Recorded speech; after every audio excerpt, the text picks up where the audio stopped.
Friends ನಮಸ್ಕಾರ ಎಲ್ರಿಗೂ welcome back to our YouTube channel. Friends, ನಾನು ಮೊನ್ನೆ ವಿಡಿಯೋದಲ್ಲಿ ಕೆಸುವಿನ ಸೊಪ್ಪಿಂದ ಗಂಟು ಕಟ್ಟಿ ಯಾವ ರೀತಿ ಸಾಂಬಾರು ಮಾಡೋದು ಅಂತ ತೋರಿಸಿದ್ದೆ. ಇವತ್ತು ಕೆಸುವಿನ ಎಲೆ ಸಾಂಬಾರನ್ನ ಯಾವ ರೀತಿ ಮಾಡೋದು ಅಂತ ತೋರಿಸ್ತಾ ಇದ್ದೀನಿ. ನೀಟಾಗಿ ಸೊಪ್ಪನ್ನೆಲ್ಲ ಕ್ಲೀನ್ ಮಾಡಿಕೊಂಡು ಒಂದ್ರ ಮೇಲೆ ಒಂದು ಇಟ್ಕೊಂಡು ಹೆಚ್ಚೋದಕ್ಕೆ ಈಸಿ ಆಗುತ್ತೆ ಮತ್ತು ಬೇಗನ ಆಗುತ್ತೆ ಅನ್ನೋದಕ್ಕೋಸ್ಕರ ಒಂದ್ರ ಮೇಲೆ ಒಂದು ಜೋಡಿಸ್ಕೊಂಡು ನಾನು ಹೆಚ್ಕೊತಾ ಇದ್ದೀನಿ. ಆದಷ್ಟು ನೀವು ಸಣ್ಣದಾಗಿ ಹೆಚ್ಕೊಳ್ಳಿ, ಚಿಕ್ಕದಾಗಿ. ಆವಾಗ ಬೇಗನೂ ಬೇಯುತ್ತೆ ಮತ್ತು ಸಾಂಬಾರು ಚೆನ್ನಾಗಾಗತ್ತೆ. ನೀವು ದಪ್ಪದಾಗಿ ಹೆಚ್ಕೊಂಡ್ರಿ ಅಂತಂದರೆ ನೀಟಾಗಿ ನುಣ್ಣಗಾಗಲ್ಲ ಸಾಂಬಾರು, ಆವಾಗ ರುಚಿನೂ ಕಮ್ಮಿ ಆಗುತ್ತೆ. ಅದಕ್ಕೋಸ್ಕರ ನೀಟಾಗಿ ಇವಾಗ ಚಿಕ್ಕದಾಗಿ ಹೆಚ್ಕೊಳ್ಳಿ. ಆದಷ್ಟು ಕೆಸನ ಒಂದು 2-3 ಸಲ ತೊಳ್ಕೊಳ್ಳಿ, ಏಕೆಂದರೆ ಮಳೆಗಾಲ ಆಗಿರೋದ್ರಿಂದ ಹುಳ ಎಲ್ಲ ಮೊಟ್ಟೆ ಇಟ್ಟಿರೋ ಚಾನ್ಸ್ ಇರುತ್ತೆ. ಅದಕ್ಕೋಸ್ಕರ ನೋಡಿ ಈ ಸೈಜಲ್ಲಿ ಕಟ್ ಮಾಡ್ಕೊತಾ ಇದ್ದೀನಿ. ನಾನು ಮೊನ್ನೆ ಮಾಡಿರೋಂಥ ಸಾಂಬಾರು ಕೆಸು ಬಂದು ಊರ್ಗೆಸ ಅಂತ ಹೇಳ್ತಾರಲ್ಲ, ಅದರಲ್ಲಿ ನಾನು ಮಾಡಿರೋದು. ಇವತ್ತು ಬಂದು ತೋಡು ಬದಿ ಅಥವಾ ಗದ್ದೆ ಬದಿನಲ್ಲೆಲ್ಲ ಸಿಗುತ್ತಲ್ಲ, ಆ ಕೆಸುವಿಂದ ನಾನು ಸಾಂಬಾರನ್ನ ಮಾಡ್ತಾಯಿರೋದು. ನೋಡಿ ಎಲ್ಲ ಚಿಕ್ಕದಾಗಿ ಹೆಚ್ಚಿಕೊಂಡಿದ್ದೀನಿ. ಮತ್ತು ಇವತ್ತು ನಾನು ಸಾಂಬಾರು ಮಾಡ್ತಾ ಇರೋದು ಹಿಂದಿನ ಕಾಲದಲ್ಲಿ ಯಾವ ರೀತಿ ಮಾಡ್ತಾಯಿದ್ರು ಸಾಂಬಾರನ್ನ ಆ ರೀತಿ ಮಾಡ್ತಾಯಿದ್ದೀನಿ. ಅದಕ್ಕೋಸ್ಕರ ಒಂದು ಮಡಿಕೆ ತೊಗೊಂಡಿದ್ದೀನಿ. ಈ ಮಡಿಕೆಗೆ ನಾನು ಹೆಚ್ಚಿಕೊಂಡಿದ್ದೆಲ್ಲ ಸೊಪ್ಪು ಅದನ್ನೆಲ್ಲ ಈ ಮಡಿಕೆಯಲ್ಲಿ ಸೇರಿಸ್ಕೊತಾ ಇದ್ದೀನಿ. ಸಾಂಬಾರು ಆಲ್ಮೋಸ್ಟ್ 2 ಸೊಪ್ಪು ಸೇಮ್ ಬರುತ್ತೆ ಟೇಸ್ಟು. ನೋಡಿ ಸೊಪ್ಪೆಲ್ಲ ಇದರಲ್ಲಿ ಹಾಕ್ಕೊತಾ ಇದ್ದೀನಿ.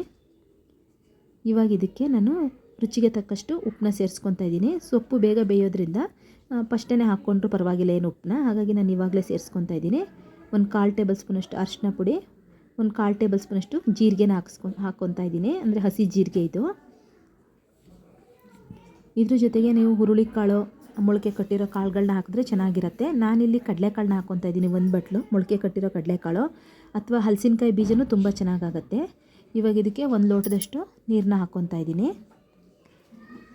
ಈರುಳ್ಳಿ ಬಂದು ಆಪ್ಷನಲ್ಲು, ಹಾಕಲಿಲ್ಲ ಅಂದರೂ ಆಗುತ್ತೆ. ನಾನು ಒಂದು ಚಿಕ್ಕ ಈರುಳ್ಳಿನ ರಫಾಗಿ ಹೆಚ್ಚಿ ಇದಕ್ಕೆ ಹಾಕ್ಕೊತಾ ಇದ್ದೀನಿ. ಈರುಳ್ಳಿ ಏನು ಬೇಕಂತಲೇ ಏನಿಲ್ಲ ಇದಕ್ಕೆ. ಇವಾಗ ಇದನ್ನೆಲ್ಲ ಡೈರೆಕ್ಟಾಗಿ ಒಲೆ ಮೇಲೆ ಇಡ್ತಾ ಇದ್ದೀನಿ. ಒಂದು 5 ನಿಮಿಷ ಇದನ್ನು ಹಾಗೆ ಬೇಯಿಸ್ಕೊಬೇಕು. ಸೊಪ್ಪು ಎಳೆದಿತ್ತಂದರೆ ಬೇಗ ಬೇಯುತ್ತೆ. ಒಂದು 10-15 ನಿಮಿಷದಲ್ಲೆಲ್ಲ ನಿಮಗೆ ಸಾಂಬಾರು ರೆಡಿ ಆಗುತ್ತೆ. ಸೊಪ್ಪು ನೀವೇನಾದರೂ ಬಲ್ತಿರೋದು ತೊಗೊಂಡಿದ್ದೀರಾ ಅಂತಂದರೆ ಸ್ವಲ್ಪ ಲೇಟ್ ಆಗುತ್ತೆ. ನಾನು ಇವಾಗ ಇದನ್ನು ಬೇಯೋದಕ್ಕೆ ಇಡ್ತಾಯಿದ್ದೀನಿ. ಅಲ್ಲದೆ ನಾನು ಮೊನ್ನೆ ಹಾಕಿರೋ ವಿಡಿಯೋದಲ್ಲಿ ಯಾರೊಬ್ಬರು ನನ್ನ ನೈಬರ್ಸ್ ಕೇಳಿದ್ರು, ನೀವೇನು ಮೋರಿಲೆಲ್ಲ ಸಿಗೋ ಸೊಪ್ಪನ್ನ ತಿಂತೀರಾ ಅಂತ ಕೇಳ್ತಾಯಿದ್ರು. ಮೋರಿಲೆಲ್ಲ ಸಿಗೋದು ತಿನ್ನಲ್ಲ ನಾವು, ಮಲೆನಾಡವ್ರಿಗೆ ಗೊತ್ತು ಇದ್ರ ಟೇಸ್ಟ್ ಏನಂತ.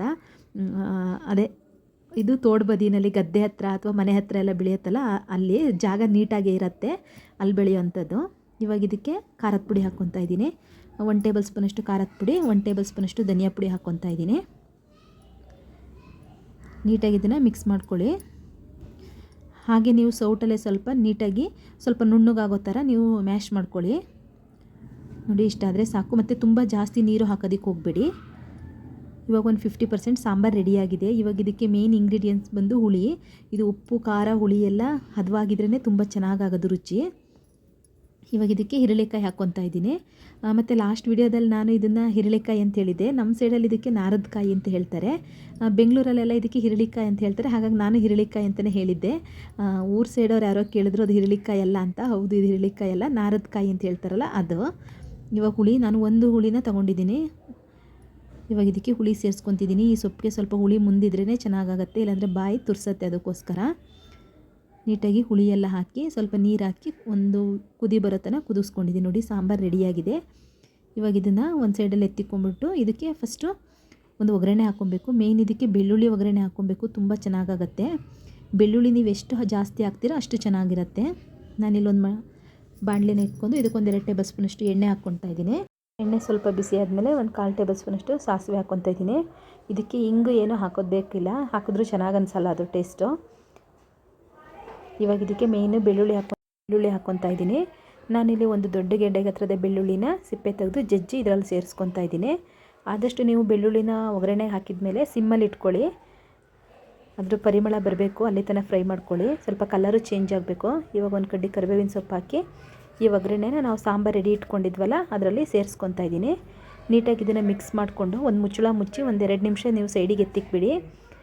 ಬೆಳ್ಳುಳ್ಳಿ ಇದು ಪರಿಮಳ ನೀವು ಹೊರಗೆ ಹೋಗೋದಕ್ಕೆ ಬಿಡಬಾರ್ದು. ಅದಕ್ಕೋಸ್ಕರ ಮುಚ್ಚಳ ಮುಚ್ಚಿ ಒಂದು 2 ನಿಮಿಷ ಸೈಡಲ್ಲಿ ಇಟ್ಬಿಡಿ. ನೋಡಿ ಇವಾಗ ಸಾಂಬಾರು ರೆಡಿಯಾಗಿದೆ. ಸಾಂಬಾರು ಅಂತಲೂ ಹೇಳ್ಬೋದು, ಚಟ್ನಿ ಅಂತಲೂ ಹೇಳ್ಬೋದು, ಕೆಲವರು ಪಲ್ಯ ಅಂತಲೂ ಹೇಳ್ತಾರೆ. ನೋಡಿ ಈ ರೀತಿ ಇದೆ ಸಾಂಬಾರು. ಇವಾಗ ಇದು ನಾನು ಅಕ್ಕಿ ರೊಟ್ಟಿ ಜೊತೆಗೆ ಸರ್ವ್ ಮಾಡ್ತಾಯಿದ್ದೀನಿ.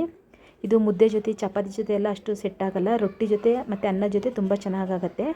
ಫ್ರೆಂಡ್ಸ್, ನಿಮಗೇನಾದರೂ ಈ ವಿಡಿಯೋ ಇಷ್ಟ ಆಗಿತ್ತಂದರೆ ಪ್ಲೀಸ್ ಒಂದು ಲೈಕ್ ಮಾಡಿ, ಶೇರ್ ಮಾಡಿ, ಕಮೆಂಟ್ ಮಾಡಿ. ಪ್ಲೀಸ್ ಇದೇ ರೀತಿ ಸಪೋರ್ಟ್ ಮಾಡಿ friends. Thank you so much for watching. Bye bye.